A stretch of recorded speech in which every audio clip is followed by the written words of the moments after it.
আজকে এক বোকা মুরগি ও বুদ্ধিমান শেয়ালের গল্প শোনাবো। একটা ছোট্ট রোগা মুরগি ছিল। সে ছিল ভারী বোকা। সবাই তাকে দূরছাই করত, বলতো, তুই কিচ্ছু জানিস না। বড় মুরগি তাকে দিয়ে অনেক কাজ করাতো। তাই মুরগির ভারী দুঃখ, তার কেউই নেই। এইভাবে একদিন অন্য মুরগিদের জ্বালায় বিরক্ত হয়ে সে বনে চলে গেল। সেখানে গিয়ে মুরগি খুব ঝামেলায় পড়ল। কোথায় থাকবে, কি খাবে? তখন তার কাছে এলো একটা লেজনাড়া চালাক শিয়াল। শেয়াল বন্দোবস্ত করে দিল গাছের নিচে কোটরে থাকার জন্য। গ্রাম থেকে এনে দিল দানা। এমনি করে অনেক দিন গেল। মুরগি সুখেই আছে, মোটাসোটাও হয়েছে। শিয়াল মুরগির রোজ খোঁজ নেয়। কি গো বন্ধু, ভালো আছো তো? তোমার খোঁজ নিতে এলাম। তোমার জন্য আনন্দে আছি ভাই। একদিন নদীতে স্নান করতে যাবার পথে মুরগির সঙ্গে দেখা হলো ঝাঁকড়াচুলো মোরগের। তারপর থেকে মুরগি রোজ তার সঙ্গে গল্প করে।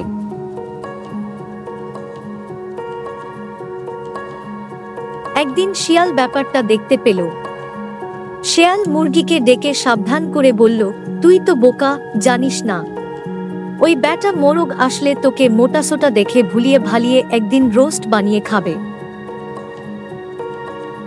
মুরগি শুনে ভয় পেয়ে গেল। ভাগ্যিস শিয়াল ছিল। মোরগ কত বদমাশ! শিয়াল তাকে খাবার দিয়েছে, থাকার ব্যবস্থা করেছে। শিয়াল কত ভালো! তারপর থেকে মুরগি আর নাইতে গেল না। মোরগ এদিকে বসে ভাবে, মুরগির হলো কি? আমি তো বুঝতেই পারছি না। তারপর অনেক খুঁজে একদিন হাজির হলো মুরগির কাছে। কি ব্যাপার মুরগি, তুমি নাইতে যাও না কেন? কি হয়েছে তোমার? মোরগকে দেখে মুরগি মুখ ভার করে বলল, আমার ব্যাপার। মোরগ তখন বলল, এত সেজেছ কেন? আমার আজ শিয়ালের বাড়িতে নেমন্তন্ন আছে। এই বলে গটগটিয়ে মুরগি এগোলো। মোরগ ছিল খুব বুদ্ধিমান। সে মুরগির পেছন পেছন শিয়ালের বাড়িতে গেল। ওদিকে শিয়ালের বাড়ি পৌঁছতেই শিয়াল আর তার ছানা ঘিরে ধরল মুরগিকে। মুরগি ভয় পেয়ে চেঁচিয়ে উঠল।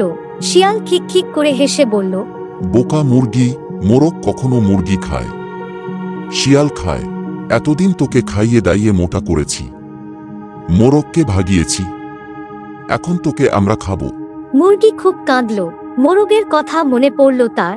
এই সময় ঝুঁটিওয়ালা মোরগ এসে শিয়াল আর তার ছানাকে তেড়ে গেল। নখ দিয়ে খুঁচিয়ে দিল সারাগা। শিয়াল প্রাণপণে পালালো। তারপর থেকে মোরগ আর মুরগির খুব ভাব। শিয়াল আর ধারে পাশেও আসতে পারল না।